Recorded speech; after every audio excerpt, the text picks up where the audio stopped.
Welcome to Meet the Author, where you can join in on insightful conversations with best-selling and award-winning indie published authors. Your hosts today are Rob and Joan, who themselves are indie published authors, book publicists, and paranormal investigators with Tampa Bay Spirits, based in Tampa Bay, Florida. Thanks for dropping by. And now, on with the show. Hello and welcome. I'm Rob. And I'm Joan. We're glad that you're here tonight.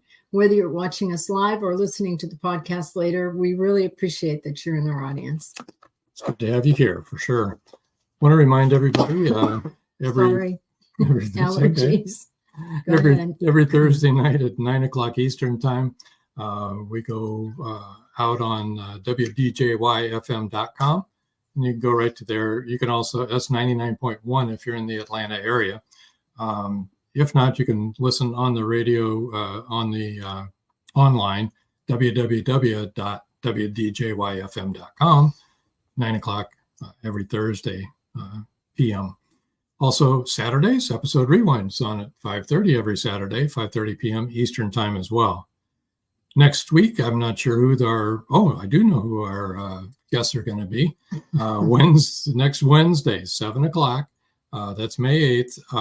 Magnolia Bluff Crime Chronicles 2024 Reveal Part 2 with authors Cindy Davis, April Coker, and Joe Conjal are all going to be on with their new entries into the series Magnolia Bluff. And so that's one to not miss. It's going to be interesting. And I want to remind everybody to go over to the series page on Amazon for Magnolia Bluff Crime Chronicles. Pick up your copy of A Chance of a Ghost. That was our entry, book number 23, and it was just released on the 20th. So we hope you enjoy it and review it. We'd like to hear from you. Other than that, do you have anything you would like to talk about? Nope. Always review all authors' books that you enjoy reading. Absolutely. We really need that. And just say why you enjoyed it, what in particular you enjoyed about it, because then other people can find things that they like that. That's right. Well, we have a very interesting guest tonight, Mr. Guy Robin, and he's joining us from across the pond. In France. Hello, Guy. Good evening. It is evening here. There it is. Still afternoon here. Though it will be evening when this airs. So that's true. Good evening is appropriate. There you go. It is. Thank you. So good evening, everyone. Yes. How are you today, Guy? I'm very well. Thank you very much indeed for the invitation to speak on your program. I very much look forward to getting to know you and having a chat during the course of the program. Yeah, thank you for saying yes and coming on. So tell us a little bit about your background and when and why you started writing. Okay. Well, I'm an English-born person. I grew up on the south coast of England, and when I was in my late teens, I made the decision about my career. And at 20, I joined the Metropolitan Police in London. I started at a police station just south of the River Thames, quite central to London. I worked there for the first 8 years of my service. It may not be apparent to your listeners and watchers that British police aren't routinely armed, but my next role involved me becoming a firearms officer when I took up royalty and diplomatic protection duties in Chelsea, which is very close to Buckingham Palace, for those of you who know London at all. It's a very posh district. Not bad. It was an interesting time. We had lots of very different people to look after. We looked after, as well as politicians and members of the royal family, we also looked after visiting dignitaries, foreign heads of state that were visiting, and looked after embassy buildings, consulates, and then various other celebrities that required some sort of armed protection because of threats that had been made against them. I did that for about 5 years, and then someone made me an offer I couldn't refuse, insofar as it was a promotional role that took me into a more administrative duty, and we switched to running identification parades. Now, the identification parades that we all see on television, they involve a lineup of real people, and the witness or the victim walks along behind the one-way mirror and points out the person they think committed the crime. We took the technology into the ID parade, and we came up with video identification parades, whereby we'd have a video clip of a suspect, and then we would build a database of volunteers, and then we would match the suspect to a selection of like volunteers until we created a parade of 9 people, the suspect and 8 others. And then we were able to record that onto a CD or onto an MP3 player. And we were able to show that parade to victims and witnesses. But it meant, because I took it onto a laptop, I could travel. And I could travel to where the victim of the crime lived, rather than them having to come into a police station or go somewhere. We brought the service to them. It was quite groundbreaking at the time. This is probably 20 years ago now. That must have been groundbreaking. And didn't it make the victim feel more comfortable? Oh, very much so. So when the fear that victims of crime would go through, having to possibly or potentially confront the person who committed, we were removing that fear, because we were saying, well, no, we can come to you. We can, and evidentially it was safeguarded with, we would record the procedure on a separate video camera so that everything was recorded. We would invite the suspect's solicitor to be present, his lawyer to be present, to make sure that we didn't in any way break the rules. Influence, Absolutely. And it was all evidentially Look sealed. at this guy. He did it. This is really, he did it. Don't you think it's that one? The chap with all the arrows next to his face. Yeah. What do you think?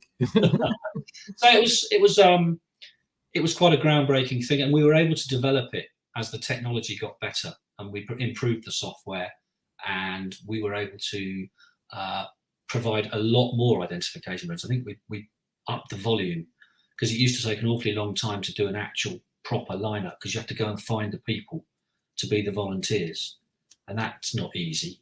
You have to pay them each time a sort of a sum of money so that they would stand for a couple of hours waiting for the parade. Whereas with this, once we had our database of volunteers on the computer, we never needed to ask anybody again. They were there. I think by the time I finished, we had something like 22,000 volunteers on the system. It meant the parades were extremely good.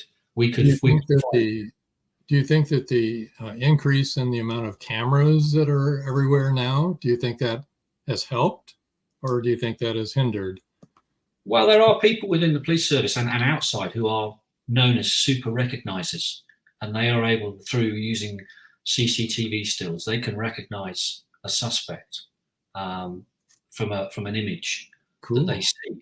And I think in many ways, video and still photography has improved the ability of detection of a number of different crimes. And I think it's nice to have been involved in some way in bringing a particular small facet of an investigation into a more manageable and useful arena. And we were able to provide and provide many more results than we otherwise would have done. It used to be an investigator's nightmare that, I've got to do an ID parade, and it became quite an onerous thing, whereas we took that and made it a much easier thing to be able to accomplish. And it might often be the only thing that you had as evidence going forward to get that person in front of a judge in court. And so often things would be lost, or it wouldn't be proceeded with, because there was no evidence to justify charging the person and bringing them to a court. This gave us that extra little bit. So it was really interesting. It also meant that as I grew older, I was no longer in the front line of police work. I was kind of, as you might say, what's the phrase? In the rear with the gear, shall we say. And so my 30 years finished in 2016. In the British Police, you did 30 years to receive your full final salary pension. Thank you very much. And at that stage, obviously a crossroads in my life, I just literally turned 50, and it was time to consider, what am I going to do now? What's the next step? My wife was working. We were reasonably comfortably off. It wasn't a necessity for me to go out and get a proper job, but you don't want to be sitting there doing nothing at just turned 50. Yeah. So I did a number of different sort of ancillary roles. I worked for a couple of solicitors' offices. Obviously, I had a reasonable ability to take statements from victims of crime, from witnesses, from independent people. So I did some statement taking. I also had a skill with regards to driving. I'd been an advanced police driver, so I was able to pick up quite a few roles with agencies as a professional driver. And it was my last role was driving for one particular client who I had a rapport with, and he offered me a role which was basically working for him full time. And I looked after him and his family. I even drove his car for him from London to Portugal on a couple of occasions, so that he could have the use of his vehicle down in the south of Portugal. So it's a distance of probably about 2,000 miles, I suppose, something of that order. Probably nothing in the United States, but quite a long way as far as I was concerned. We're kind of big. Yeah. He was also a very benevolent boss, insofar as that when the COVID pandemic hit, I was on a retainer, and he continued to look after me all through the restrictions. That's really nice. Yeah, he was an incredibly generous, true, and loyal person. And wealthy. He really looked after me. And this brings me to how I ended up becoming a writer. There's only so many jigsaw puzzles you can put together. There's only so much Lego you can build, or how many books can you read. You can only do so many refurbishments to your house that you feel comfortable with. And I think it was just one day during the height of the pandemic in the United Kingdom, when we were at the height of our restrictions, and we could only go out for an hour's exercise was the sort of loose rule. I just sat down at my computer and began to write a story. And I'd had a number of different goes at writing a story, writing a book, lots of starts, but never really gone on with it. And this one just kind of took a life of its own. I was able to sort of bring an idea of the actual pandemic and then just push the envelope of where it could have gone had our government been a little bit more draconian and stricter with us, and how people would have responded. And I took a couple of characters and I plucked them out of their comfortable existence and placed them in an environment that was very isolated. I based the story in the Scottish Highlands, on a very small island, where they would have difficulty finding supplies, and they would have to look after themselves very much on their own without any sort of help at all. So as the story continued, I realised that this is now taken on a life of its own, and it's become a really interesting piece. But where do you go from there? I'm lucky enough to have an extremely supportive wife, Paula, and I gave her the story and I said, would you read that? See what you think. And she read through it.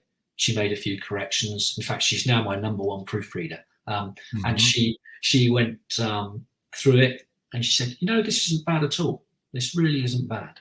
And I then sent it out to a couple of friends, not close friends who I felt would be embarrassed about criticizing me, but people that I thought would be true, honest. Honest feedback, absolutely. And they again said, yes, this works. Why don't you have a go at seeing if you can find someone to publish it for you? So I did what most new writers do. I went out and put together my query package. I put together my intro, my letter to the agencies, my bio, my little bit of snippet of the manuscript, and I must have sent out, in my case, the first one, probably between 30 and 40 inquiries. And I thought, I don't really know much about the industry, but I will give them 6 months and see where I am. And after 6 months, I'll make a decision about what I do next. You won't be surprised to hear. No, we won't. I didn't get anybody pick it up. I had some very Right. polite rejections. I had some extremely well-written rejections, but the majority of them were a sort of corporate, very polite, almost stamped, no thank you. Which is, I suppose, if I'm brutally honest, a little disheartening when you're new into the industry. Absolutely. No doubt about that. But What year was this? 2021, I Oh, suppose. yeah, 2021. Yeah, You know, publishing had changed so much by then that because when we first started writing, there were 1 million books on Amazon, right? Today, there are over 32 million books. That is how much the industry has changed. And where would I be without Amazon? But we'll get to that. Yeah. I think I did have that sort of thought. Well, is it any good? Is the rejection, does that stamp it as not worthy of being published? But people were very supportive. People said, no, don't doubt yourself, guys. Yeah. Right. Yeah. Why don't you see if you can find an independent publisher? Exactly. Now, what I was able to do with the first one. So by the time I got this stage, obviously I've got a title. My first book was called Dysfunction. Right. I have this thing about. Thank you. There we are. That's the cover. I've got this thing. I like the idea of a single name, a single word as my title. And I think you'll probably see that as I continue to write, that my fictional work will probably just have one word as its title. I think very carefully about them, but that was what I came up with. Mm-hmm. And I found through a contact at my old school many, many years ago, a former teacher had set up a publishing house. Good. And I spoke to him and I said, is there any way that you would publish an independent author's work? And he said, yeah, provided you're prepared to finance putting it through, then absolutely. For you. So I sort of worked out how much it was going to cost. Mm-hmm. Prohibitively expensive. I thought it was still worth my effort and worth the chance.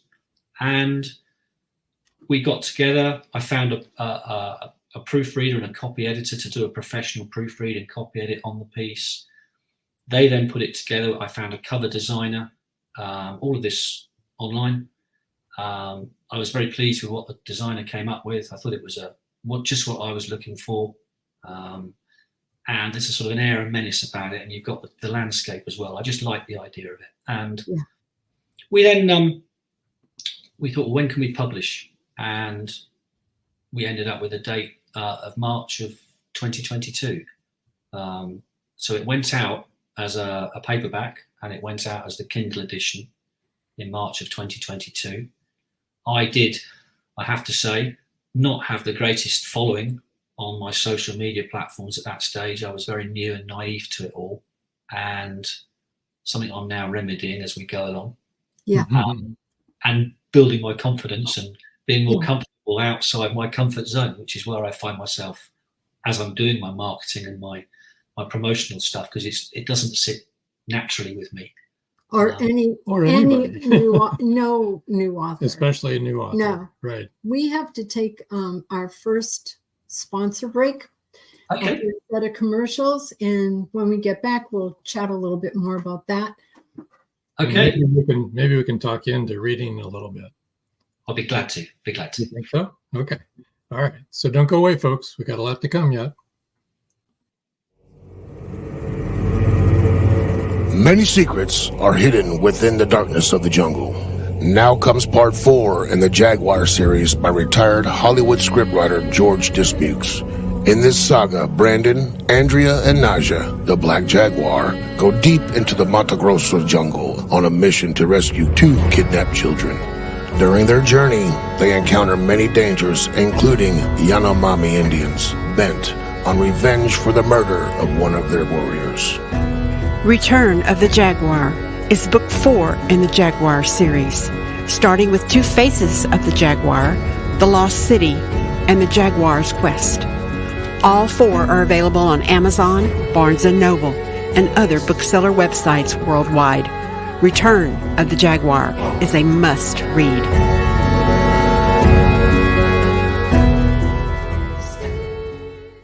It's every parent's worst nightmare. Police officer Madison Jackson awakes to discover her baby kidnapped from her crib. Was it revenge for someone she arrested, or something far more sinister? Madison's estranged husband is incarcerated in Supermax. As the second in command of a deadly Mexican cartel, did he issue the order to abduct their daughter? Bye, Baby, Bye, from author Kelly Marshall. Get your copy today. The clock is ticking. Can Gracie uncover the truth? Philip Pliant is the wealthy opportunist plastics dealer and CEO of Pliant Industries. He's also a master thief, creating a pervasive threat to the manufacturing infrastructure in the Caribbean islands markets. With the cartel as his stealth client, the naive city leaders have been seduced, enabling the production of more than three-dimensional building materials. The expected profits are monstrous. Is the art group, now led by Gracie and the family heirs, strong enough to win against this predator? Can JJ's cats act on the root cause analysis in time? Will Gracie be able to squash Pliant and the cartels? Gracie never considered their lives would hang in the balance. The clock is ticking. 5, 4, 3.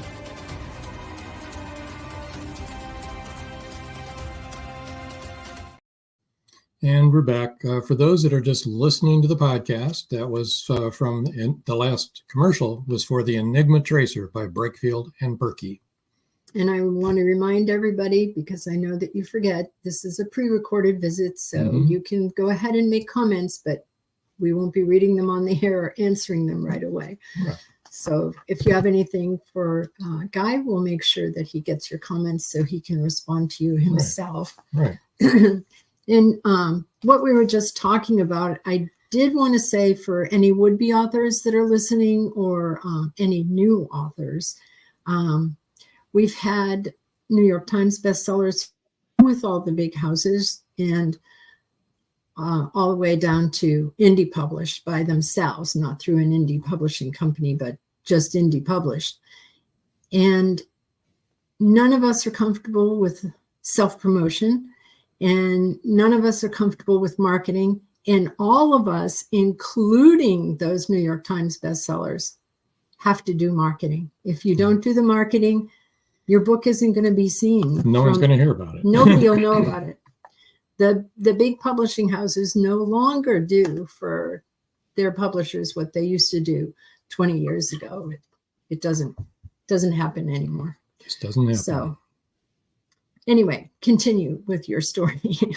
Thank you very much.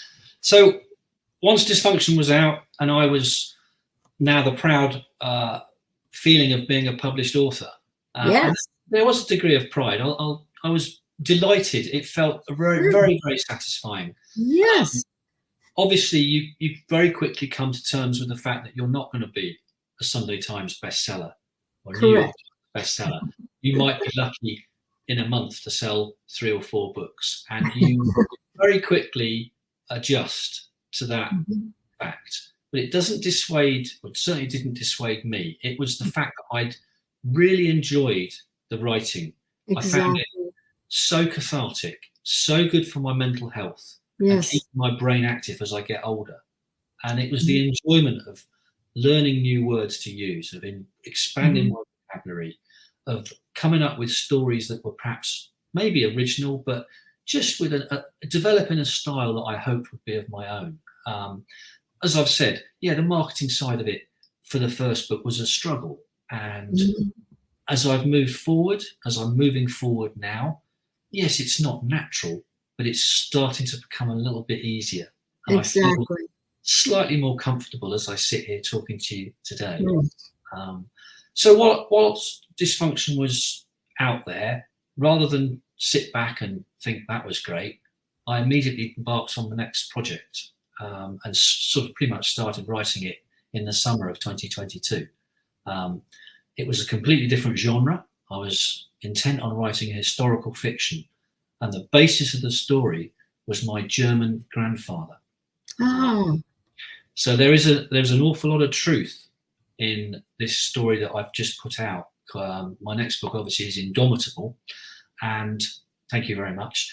And Carl, the main character is my grandfather. And he came, in reality, he came to the United Kingdom from Germany in 1890 as a small boy. Okay. And then I took his life and I embellished and used a fair amount of artistic license to create the story. There were pivotal events in his life that I knew existed that were fact. I had to just build some of the, flesh it out in my own way with the bones of what I knew about his life. I spent time at our National Archives in outer London and spent time finding the records about him and what he'd been up to. The fact that as a German, when the First World War broke out in 1914, the British government took 70,000 Germans and imprisoned them for the duration of the war, including my grandfather. And I think it's a piece of history that not many people realise. No, I don't. I love history, but as an American, I didn't know that. Yeah, so I knew what we had done to people. Yeah, what our country But did. Yeah. I didn't know that. Okay, I have a question to ask, and I don't mean to have any disrespect for your country at all, but isn't your royal family of German origin? I thought they were a German family. Absolutely. And at I the mean, time, we still have uncles and cousins and what have you in Germany. well, Queen Victoria's nephew was the Kaiser who ran Germany. Exactly. Her other cousin was the Tsar of Russia. So Queen Victoria was pretty much the patriarch of the entire European royalty at that time. They were all interrelated, and they, as you quite rightly say, she was married to a German. Prince Albert was a German. So it's an ironic state of affairs. Charles' uncle was a German, if I remember correctly. So you've got, the Earl Prince Mountbatten. Philip, I think, felt more German than he did English, did he not? Yes, and his father was, they were all. It was a very interesting story. And I think when I was researching, I was really keen to see if I could introduce real characters, real people into the fictional narrative, and that's what I've woven into the story, is that real events with real people, and my grandfather Carl is there, and I've pushed him into all these different It's places. fascinating. I know what I feel about conscription here in the United States. I think it was terrible. I think it was awful, terrible that we did that to Americans. I mean, they were Americans. I don't care where they originated. Absolutely right. The reality of my grandfather's situation was that, having lived in the country, it took him 35 years to become a British subject. It wasn't until the mid-1930s that he got his certificate of citizenship. Wow. When he was taken to the internment camp, which they put on the Isle of Man, which is an island between Ireland and United Kingdom and England. Yeah. He was married to a British girl at that time, a British lady, and she gave birth to his son a month before he was taken. Was that your father? No, would have been my aunt. My grandfather, in reality, led an incredibly interesting life, and his second wife, who was 20 years his junior, was my grandmother, and they had a son. Oh, okay. So my father was their son, and I think my grandfather was in his mid-40s when my dad was born.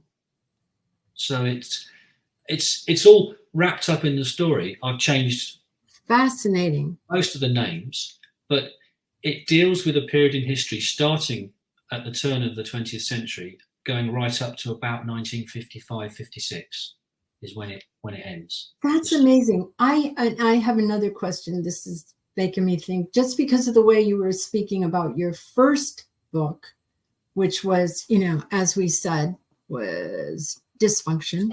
Okay, yes. Which, your brain started working with the COVID lockdown and everything. But Indomitable was really more with very real situations in your own life. But I could tell from the way that you were speaking that your characters are real. They are real people. They make their own decisions. Your characters go where they want to go when you intended them to go one way and they go another. But in Indomitable, some of them really were based on very real people.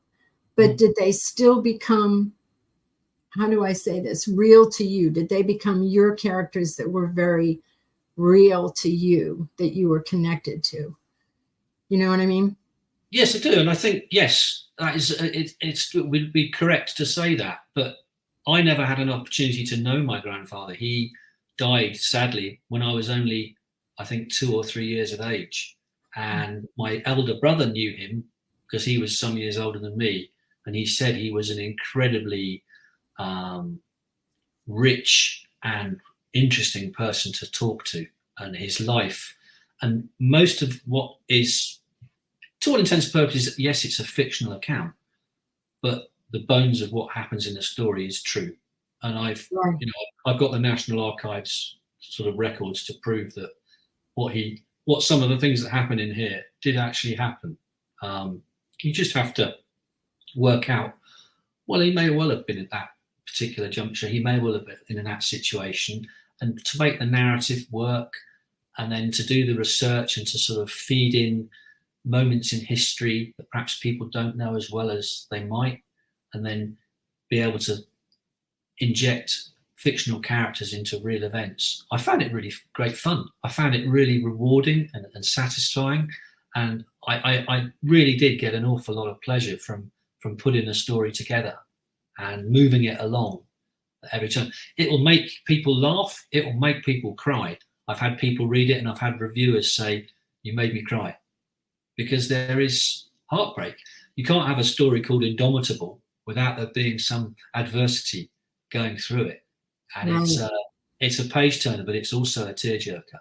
There's romance, there's action, there's fighting to struggle to survive and succeed in life. And it's one man's determination to come through the other side, no matter what's been thrown at him in the whole of his life. Would you like to give a shout out to the people that do your covers? So yes, I found my designer. He's a chap called Stephen Mead, and you can find him online. Or if people want to contact me, I'd be happy to give Steve a shout out and give you his details. He does and designs covers. All you need to give him is an idea of what's in your head, and he comes up with his. It looks like in both of them, well, at least in Indomitable, it looks like there was some creative artistry as well. Yeah. Is he an artist too? Yes, he is. We wanted the eyes looking back at the person reading the book, and we wanted the ships in shadow, and I had to get him to change the two ships so they were First World War ships. Well, rather than the original ships looked a bit too modern, like something like the USS Enterprise or something. I said, no, they've got to be old ships. They've got to be old dreadnoughts. Those do look old. Yeah. Well, let me show people where they can reach you, since we're speaking about that. Thank you. Right. So on Facebook, you can reach Guy at Guy Robin Author, and those words are separated. I want to say Guy Robin Author. And for you of those that are listening, that's GUYROBIN AUTHOR, capitals on all three words. You can find him on LinkedIn under Guy separated Robin, same spelling. You know, did LinkedIn add 5,000 numbers behind your name too? No. If they did, just look for Guy Robin. Guy Robin, you'll find him. He's easy to find. Yeah. And then on X, formerly known as Twitter, you can find him at little @ Guy Robin _author, and those are all words smushed together except for the underscore and no capital letters. Okay, so that's where you can reach him. And I'm sure he would love to hear from you. Follow him on Facebook, follow him on LinkedIn, and follow him on X. So that brings us to, you wanted to share a little reading from short passage from one of your books. Indomitable. I basically decided to go for Indomitable. Okay. And we go straight into the action. This is set. Well, you try and work out where it's set as I read the story. "Take the Gestapo car," Otto said, as he waved some keys in the air and hustled the group over to the black sedan parked almost opposite Ziggy's house. Otto didn't see another car hidden in the shadows. Somehow they all clambered into the sedan, and Otto started the engine and moved off down the street. As he made a turn onto the more major road, Ziggy exclaimed, "Bloody hell, there's a police van! Floor it, Otto!" Freya, sitting on Carl's lap, saw people inside the van as she looked through the rear window. "Go, Otto, there are police inside," she said tensely. Otto accelerated the sedan, and it screeched around the corner and away. Within 10 seconds or so, the other Gestapo car appeared, and the driver leant out of its open window and bellowed, "Follow us! They've stolen that car and are all fugitives." He then roared away in the same direction as the first car. The police van rumbled out of its parked position and followed. "Headlights behind," Petra said as she looked out of the rear window of the car. "Faster, Otto," Ziggy encouraged his great friend and mentor. "How far's this place where there are boats?" Carl asked Ziggy. "It's about 8 to 10 miles, I believe. We should be there in 10 to 15 minutes, or sooner if Otto could drive this car a little bit faster." Ziggy looked across at the furrowed brow of his friend, now wrestling with the steering wheel as they negotiated a tight right-hand bend. Otto fought to control the vehicle as he pressed his right foot further down on the accelerator pedal. "The lights are further away, but still coming, and I think I can see a second set now," Freya shouted. "Everybody keep calm," Otto ordered. "Another 5 minutes and I can turn into one of the side roads that takes us to the coast. See if we can spot anything we can use to get across the lake." As they approached another sharp bend, Otto slowed and took a side road towards a small habitation called Eriskirch. "I think I can find a back way down to the small harbour at Langenargen," he explained as he roared down the empty smaller road through some streets full of houses and then out into another area of trees and farmland. Otto had also turned off the lights as he used the night sky to vaguely give him some visibility. Very soon they were among the outskirts of another suburban sprawl of houses. Otto continued at a good pace, negotiating the various back streets as they drove further into the town. "This is Langenargen," and that's where I'll stop the clip. Excellent. Very That good. was very good. Makes you really want to read the book. Yeah. God bless your grandfather and grandmother, Right. both the grandmothers. So yes, my one of the beauties of having written this was that I got involved with some ancestry sites to try and dig out my family tree and work out some history beyond my grandfather and his parents and go back. And during the course of that, I was lucky enough to discover relatives in the United Kingdom that I never knew I had. Amazing. So the power of our modern technology and modern communication, I was lucky enough to find relatives to Carl's younger brother. He had two brothers. He had an elder brother called Max, and he had a younger brother called Willie. And Willie's descendants are the people that I've now reconnected with. Did they all immigrate? The three brothers? So Carl came across to the United Kingdom with his family. So his parents, Albert and Charlotte, they brought them over, the three boys, as children. And they settled in a part of the United Kingdom called Leicester, which is sort of in the Midlands of the United Kingdom. And Albert, when he'd left Germany, they came from an area close to a town in Germany called Leipzig, which is sort of the east of Germany. And he was an upholsterer. That was his trade. And he ended up getting a job in the textile industry, which is what Leicester is famous for in the United Kingdom. And his eldest son, Max, he also worked in the textile industry. Willie would have still been at school. And Carl, my grandfather, he ended up as a commercial traveller, commercial salesman initially, working for a variety of companies before becoming quite a wealthy machine tool distributor, mainly of German machine tools and milling because he had the German connections at that time. But this is all after the formative years which you can read about in the story. Excellent. There you go. Excellent. We need to take our last break. When we come Okay. back, we'll talk about what you got coming up in the very near future, okay? Sounds good. Thank you. Look away, folks. Stand by. Step into the captivating world of skullduggery, where a family of isolated peasant copyholders finds themselves thrust into a web of danger that threatens their very existence. Set against the tumultuous backdrop of the English Reformation, this meticulously researched historical mystery unfolds with a cast of both lovable and despicable characters, immersing you in a fully realized world that's both utterly believable and fantastically unbelievable. Author Paul Rushworth Brown weaves a spellbinding narrative that transports you to Yorkshire, England, in the 16th and 17th centuries, offering an authentic and gritty portrayal of peasant life. The pages come alive with vivid descriptions, crafting an atmosphere that pulls you deeper into a story of crime, murder, and suspense like no other. Hi, I'm Paul Rushworth Brown, author of Skullduggery, Red Winter Journey, and Demon Courage, just recently released. I hope you enjoy Skullduggery, the second edition. Cheers. It's 1919, and Eric Laska returns from the war in Europe. Two new enemies await him in the small, coal-mining town he calls home. One is a threat to his relationship with Rebecca, the love of his life. The other, a bloodthirsty beast, is stalking the mining town residents. The townspeople suspect Eric of one of the killings.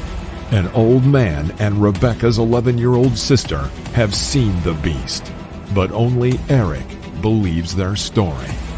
To protect the town and clear his name, he's forced to prove the werewolf exists. Available on Amazon. The Horror Within by Marjorie Swift Doring.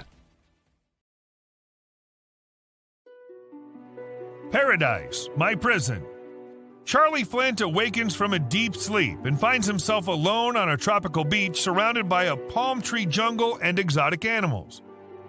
He cannot remember who he is or anything about his life. First, he must find food and build shelter and protect himself from hidden dangers. As his memory gradually returns, it reveals what a very flawed person he is. A man who made too many mistakes, made too many enemies. The implications of the truth are staggering. How did Charlie get there? And will he save himself?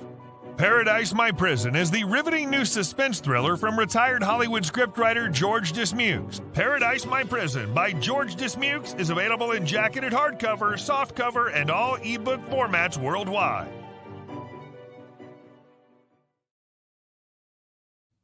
And we're back again with Guy. Hello, still here? Yeah, this is very interesting. I have to say, I do have one question. Oh, wait a minute. I want to remind everyone again, this is a pre-recording.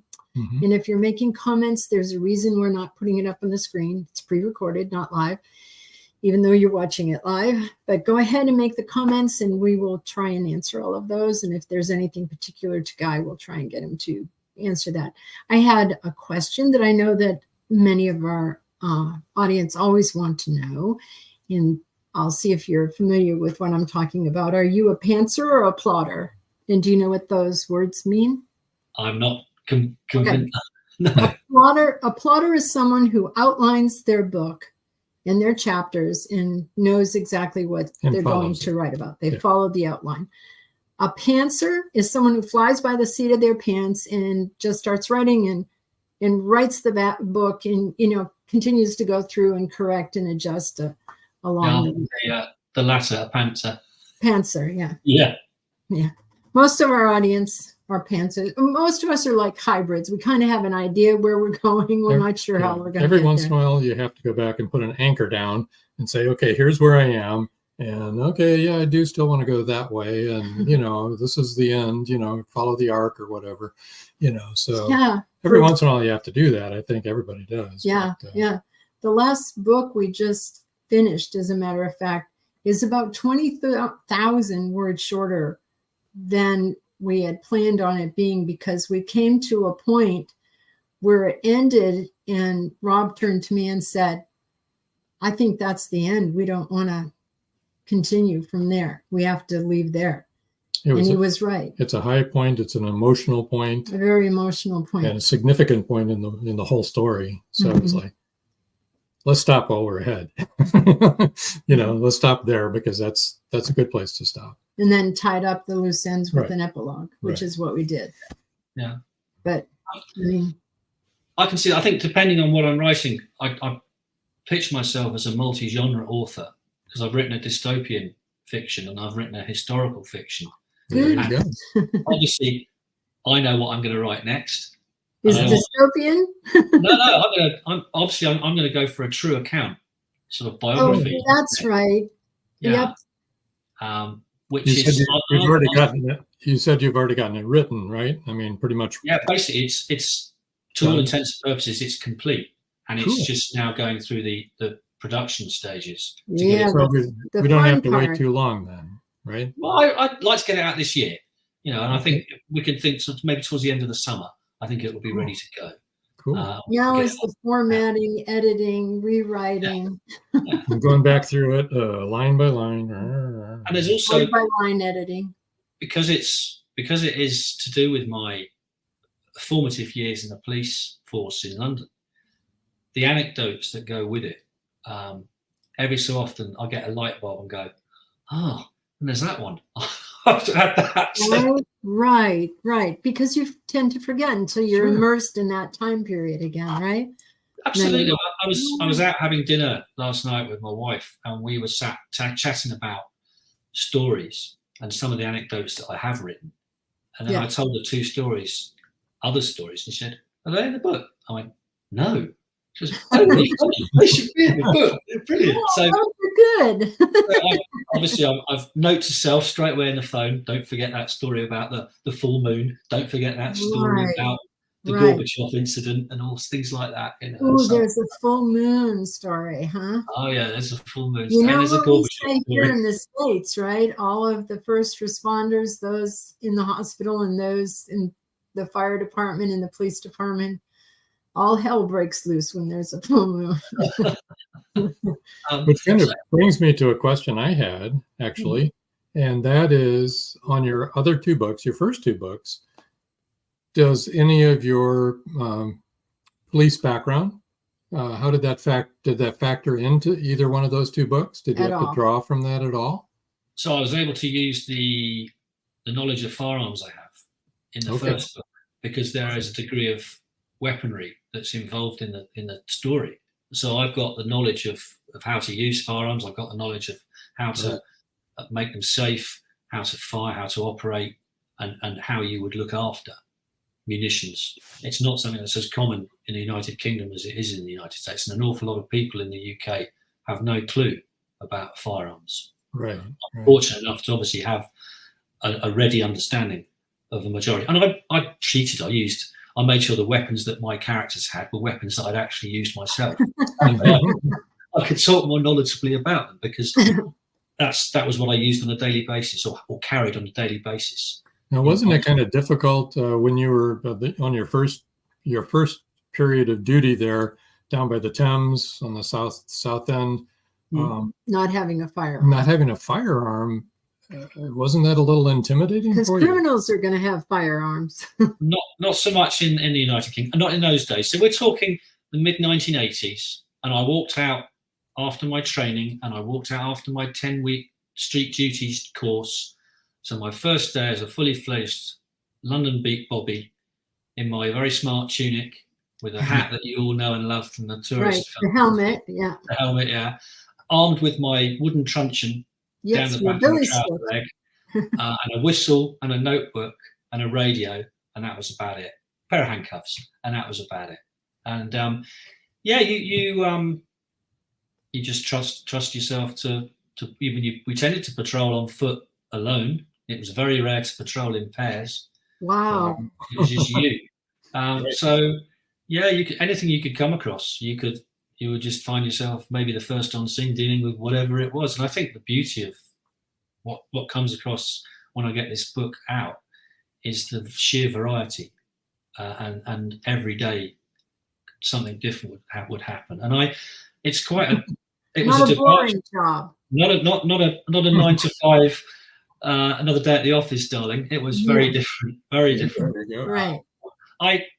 What I did, this all came about. I started writing poems about these anecdotes, and I created these poems, and I'd created 20 poems. Wow. And I thought, what I'm going to do with these is I'm going to put the poems out, and then after each poem, I'm going to write some notes, and then the notes became the narrative. So it was almost like the poems are a way into the story, and then afterwards, the notes talk about the poem, but they also expand upon what the poem's talking about. So if I say, for example, the first poem was about a group of officers who worked together in London on the same shift, was called a relief of officers. So my first poem was called The Relief, and it was this amalgam of all these different aged coppers, all these bobbies, being looked after by a sergeant and an inspector, who all wore the same uniform and went out. Probably in the area I worked, maybe between 30 and 40 of us, covering that particular part of London. Probably a couple of 3 or 4 square miles, not much more than that. And another poem was called Early Turn, which is all about our early shifts, starting at 6 a.m. until 2 p.m. And then Late Turn, which was from 2 o'clock until 10 o'clock in the evening. And then obviously night duty from 10 at night until 6 in the morning. And just going through that, and I had poems about some of the things that I dealt with, things like the Notting Hill Carnival, some of the disruptions and the protests that we dealt with at that time, the disputes that we had in London and beyond at that time. I'm talking about a London where we were still getting bombed by the IRA in the 80s. That was that degree of terrorism that was going on. We were having an awful lot of serious incidents happening. We had a massive railway crash on my patch in the late 80s at Clapham, the Clapham rail crash. There was all sorts of things going on. It was a really, really interesting time to be a police officer. Yeah. Mm-hmm. And it deals with probably about the first 8 to 9 years of my service before I moved on to other things. Yeah. I go from being a rookie beat duty cop, very wet behind the ears, only 21 years of age when I started patrolling, and leaving as a sort of world-weary 30-something, moving on to the next stage of my police career. It's insightful. It's very funny. It's got some quite dark humour, but it's also quite thought-provoking, soul-searching.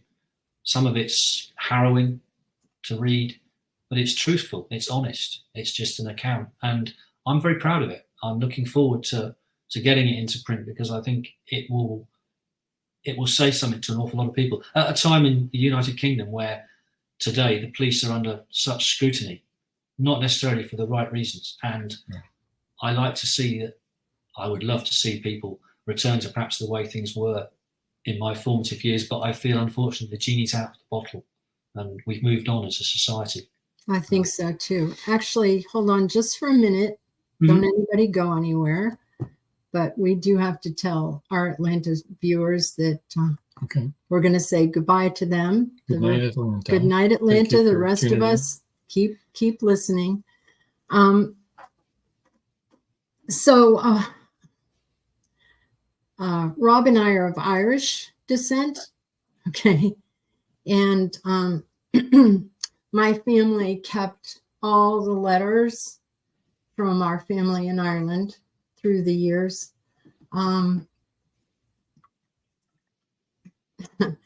My grandfather brought us up saying that if you had more than, I forget how much sterling in your pocket, you weren't Irish, you were British.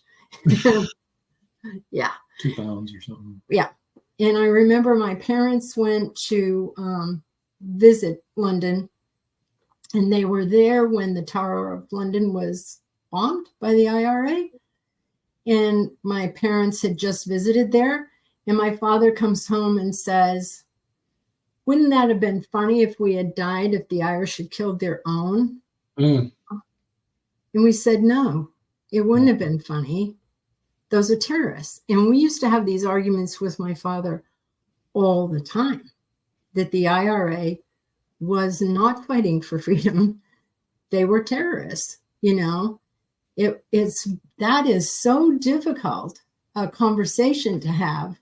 And it's easy for him to say, because he's living in the United States, you know, he wasn't living in, you know.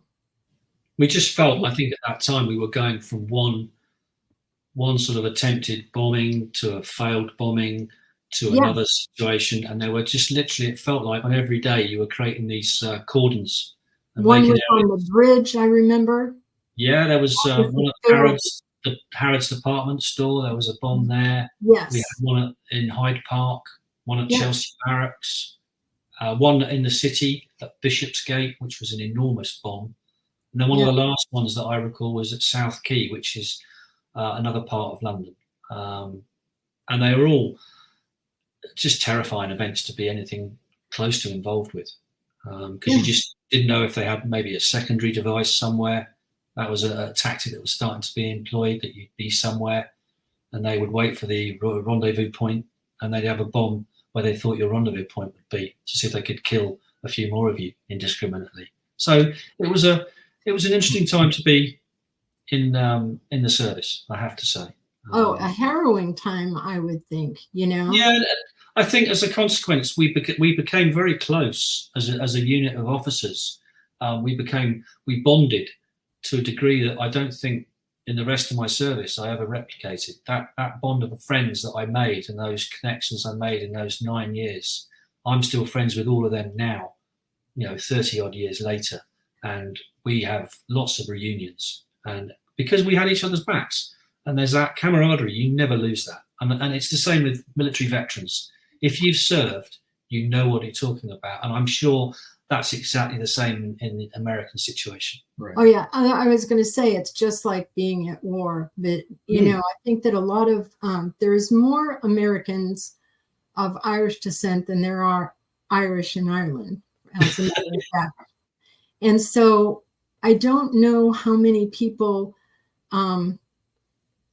had as recent an immigration as my family did. Okay. So probably a lot of them feel very disconnected from that. But like I said, it was a very real thing for my dad. And I'm 77. So, he's passed a long time ago. And I can remember the family arguments of the adult children saying to our adult father, these are not freedom fighters. They are not doing this righteous, noble thing. They're terrorists. And what they're doing is terrible, and you can't give money to it. Mm. You're giving money to a terrorist organization, I don't know. I know it was very upsetting for us to have our father thinking like that, when we could easily see that it was terrorism, and that terrorism in any name is terrorism. It's no good.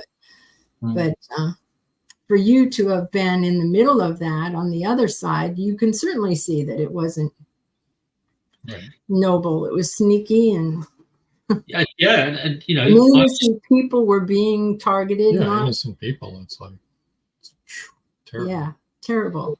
Definitely. There we are. Yeah. Tourists like my parents could have been killed in that. Haha, wouldn't that have been funny? No, Dad, it wouldn't have been. It would have been horrible. So you've got this one completed. And what else is spinning around up there? Two projects on the go at the moment. I've got a journal that I'm writing about my time living in France. We moved here in July of last year. Okay. So when I've been here a year, I'll have a year's journal. So there'll be a year of stories about our sort of up sticks and leaving the United Kingdom and coming to live in France permanently. Have you found that to be a difficult transition? Clerically speaking and administratively, yes. Since the United Kingdom pulled out of the EU and since Brexit, it's been more complicated. I bet. But not insurmountable. It's just we've had to jump through a few more hoops. But if we dealt with it, my wife's really sort of practical, and we dealt with it in a proper proper way. We did it properly. We've got our visas and we renew them every year for the first 5 years we're here, and then we can apply for residency, and then hopefully it becomes even easier. So that's an idea for a story. Again, a biography of our first year here. And it would be remiss of me not, as an ex-police officer, not to have a crime drama up my sleeve. Yay! All right. So I'm really enjoying the research that I'm doing on a sort of character-based crime drama, which I'm hoping will come to something. I'm just literally sketching out characters at the moment, and I'm trying to make them believable. And it'll be gritty and it'll be pretty brutal, but it'll be realistic. It has to be set in the UK, maybe. Sorry. Will it be set in the UK? Oh, I'm not sure. Okay. We might be dealing with gendarmes and not bobbies. Well, possibly. I mean, I have characters in my book Indomitable that come to the United States and settle. There are characters that come, and there's a character that's in New York, and there's a characters that end up on the West Coast. So that's interesting, because the number one people that have settled here in the United States have German descent. Wow. There we are. Number one is German. Number two is, of course, Irish.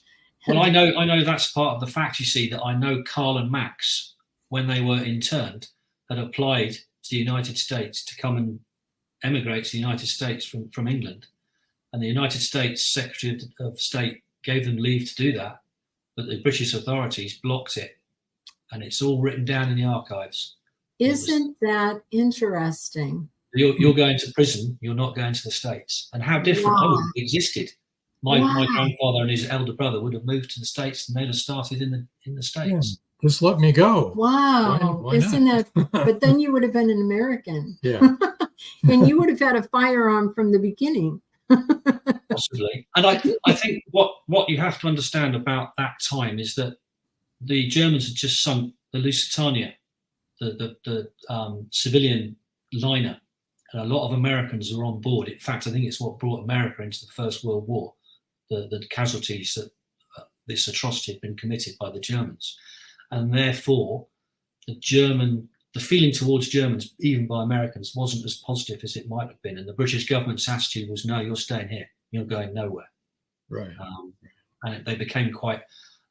in fact, the British public took against Germans, and a lot of them were interned for their own safety, because virtually every German shop in England had its windows put in, and there were riots, and people were literally going to be lynched if they hadn't been swept up and put somewhere.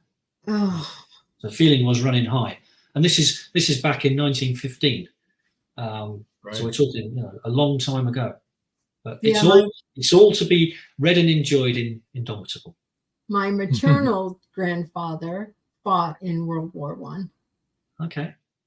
But he was where you are. He was in France. Okay. Which he enjoyed. It was after he'd fought in the Haitian War, the Banana Wars. Okay. Set in Haiti. He was there first, and then in World War One. Yeah. He came home with shrapnel that they never were able to take out. So yeah. Yeah. Wow. I know. It's a small world.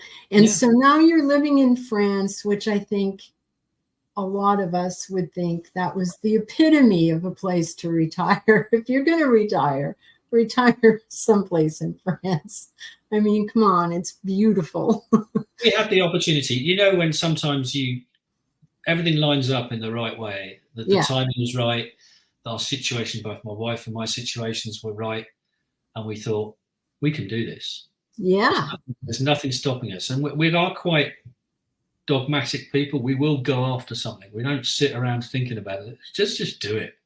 And, and we've, here we are, 8 months later. We feel like we've settled in. The house needs a fair bit of work doing to it, but we'll get around to that. The garden needs an awful lot of work doing, but again, we'll enjoy that as the weather starts to improve from now. And we've got the whole of Europe to explore. So yeah, that's true. Is the Eurorail system still as good as it used to be?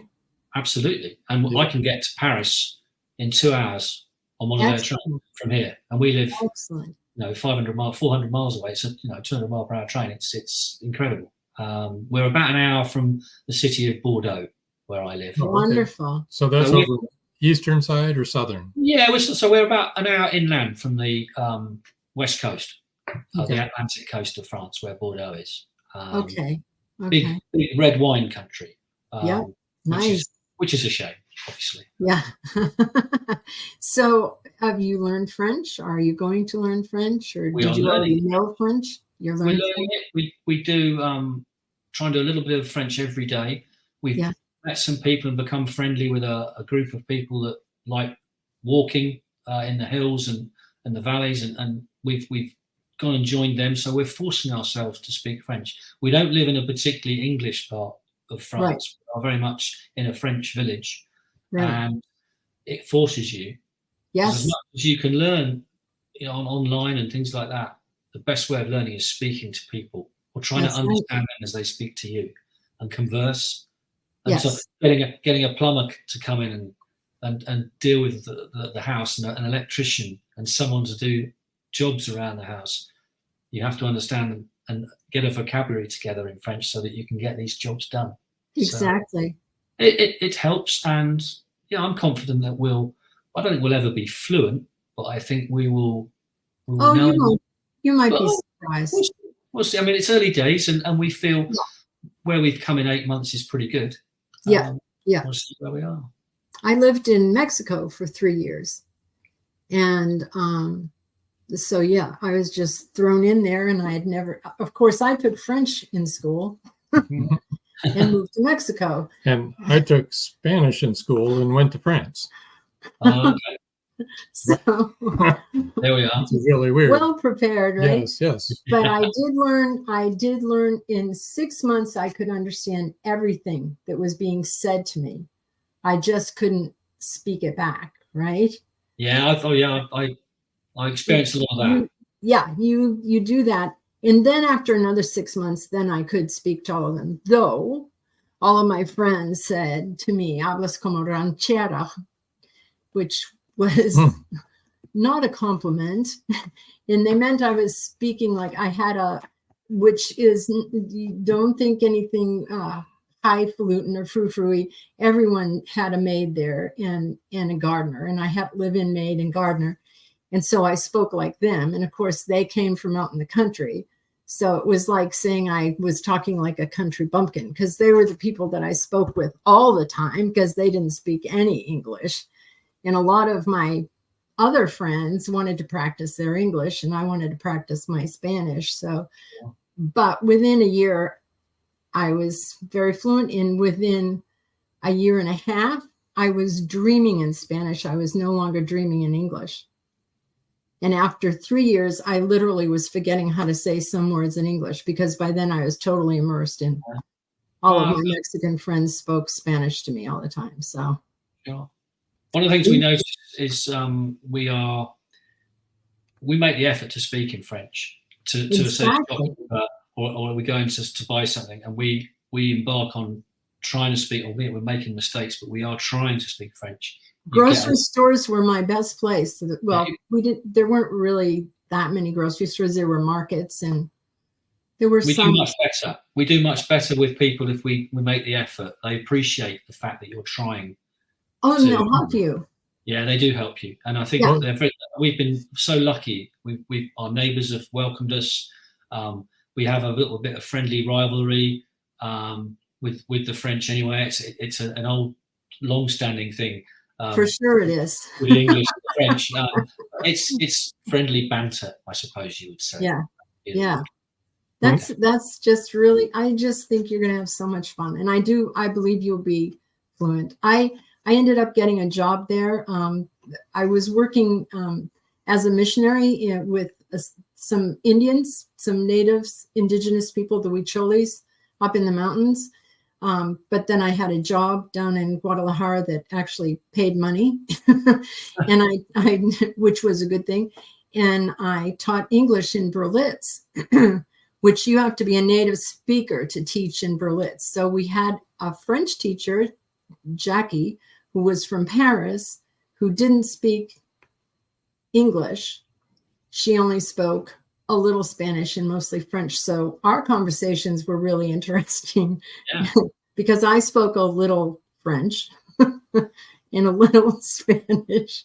So it was a good place to work as far as learning languages. We had a Russian from Russia who was teaching Russian, and, you know, a Swedish woman was there teaching Swedish, and believe it or not, a Puerto Rican was there teaching English. Okay. Which is funny to us here in the States, because in Puerto Rico they speak Spanish. Though they're part of the United States, they speak Spanish. When I was in France, I was in Paris. It was shortly after graduating. It was the summer I graduated from high school, so I was pretty young. I was on with a group, and I went for a walk by myself, and I was in Paris and went off on these side streets and didn't speak oui, you know, okay. You can say oui all the way home and nobody's going to know what you're talking about.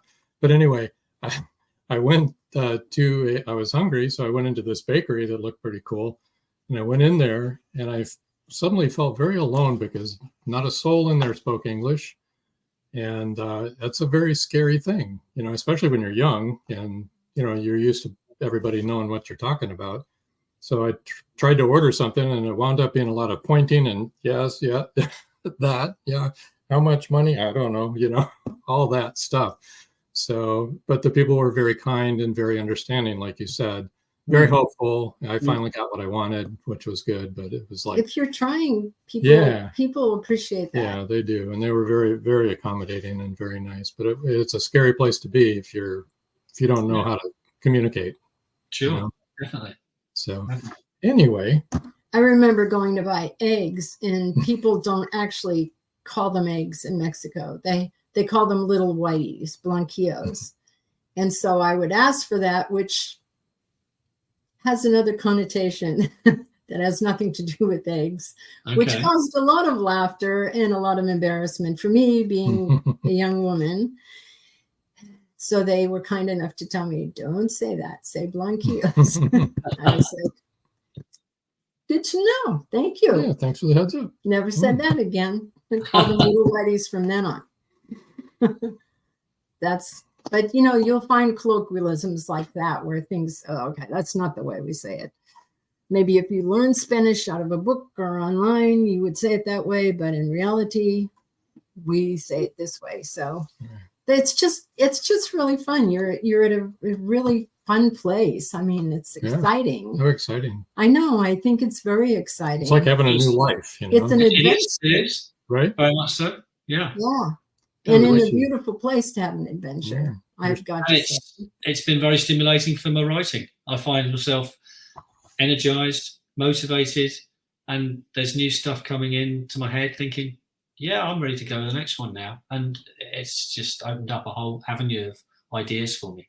It's been great. Cool. And from what you were saying about writing the poems and stuff, I think you've been wanting to write for a long time before you actually, maybe without ever formulating it in your head that you could, you know, actually sit down and do that. But I think that's been in there for a really long time. And that's really an interesting format.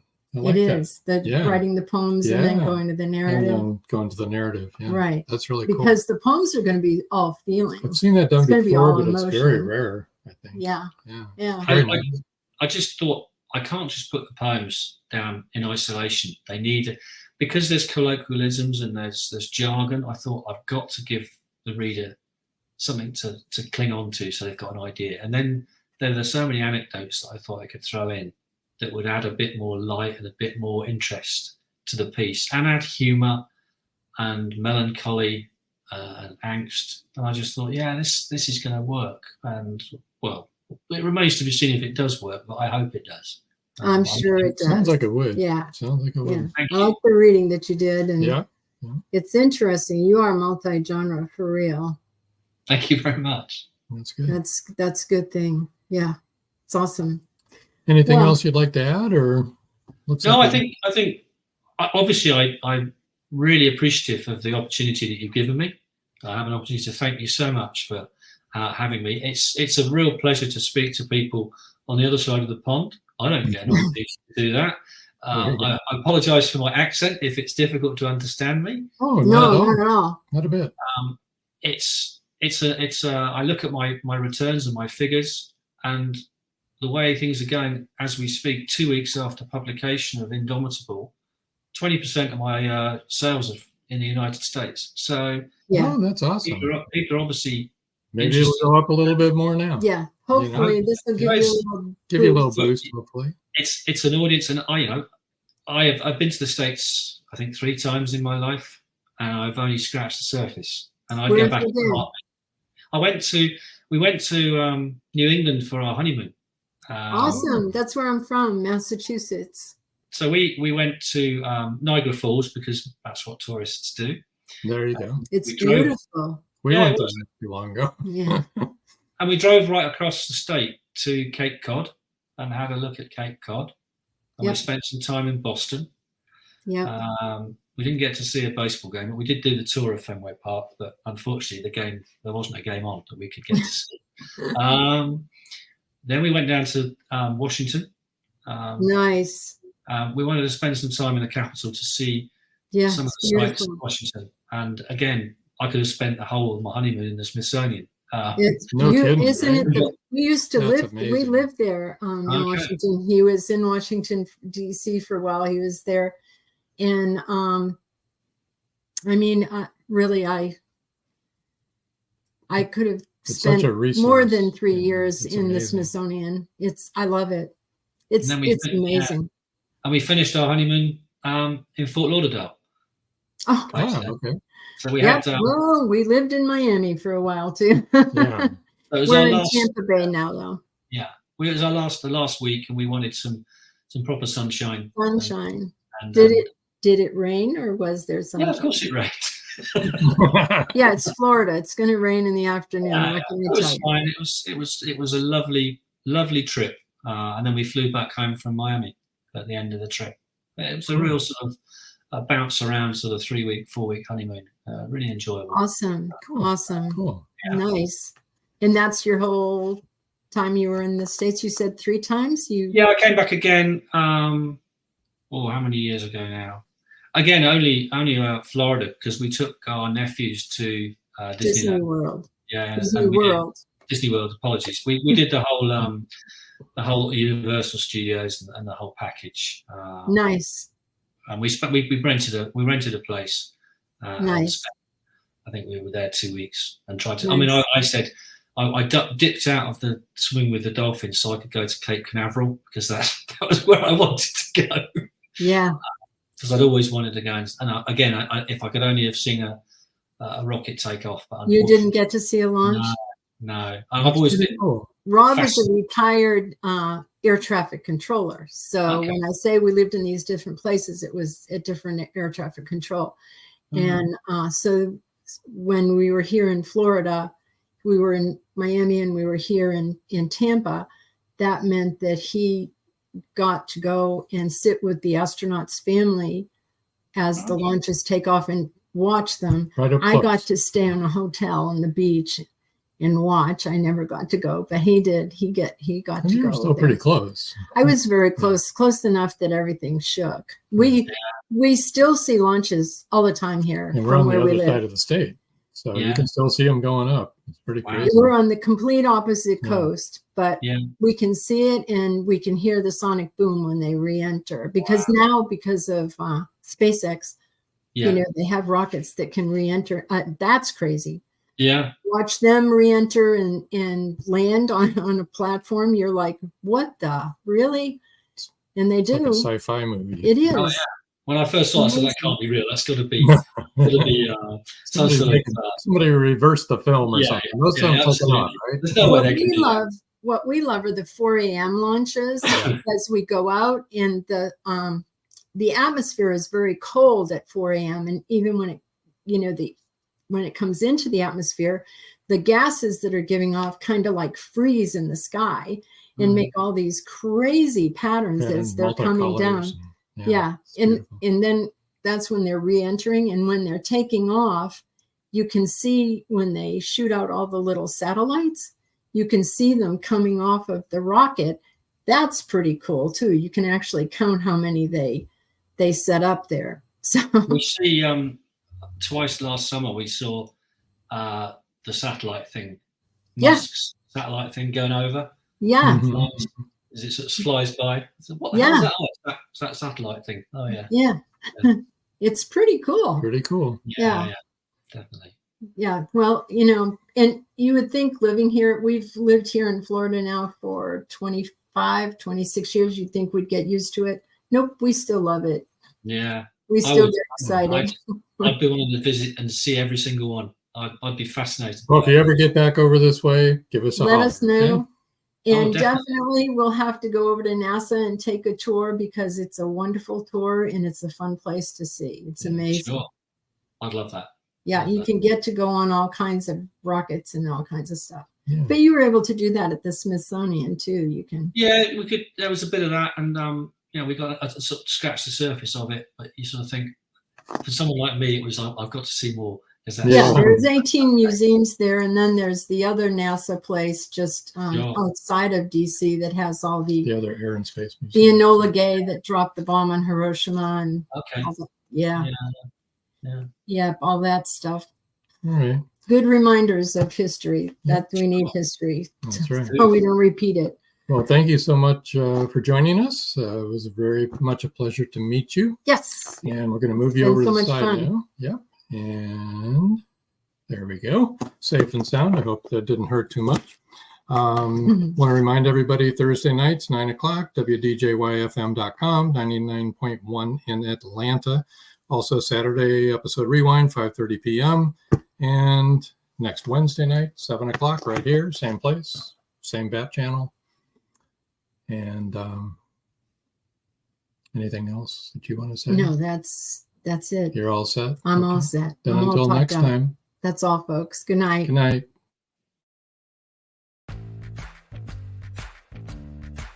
Live every Wednesday, your Voice of Indie hosts Beam Weeks and Stephen Gees welcome authors, musicians, publishing industry pros, artists, and assorted creative guests for an exciting interactive hour.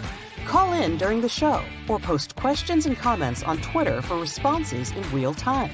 Meet your favorite indie creators, learn inside tips, network, and promote your work. The link for each week's show is pinned on Twitter atop @VoiceOfIndie, and you can receive the link every Wednesday morning in your inbox by subscribing to our newsletter at freshinkgroup.com. Check out Voice of Indie every Wednesday on Blog Talk Radio and catch hundreds of episodes archived everywhere from our websites to our YouTube channel and Spotify. Thank you for joining us here on Meet the Author. Make sure you stay up to date with our show by clicking like, follow, and share. And you can find us on Spotify, iTunes, and more. See you next time.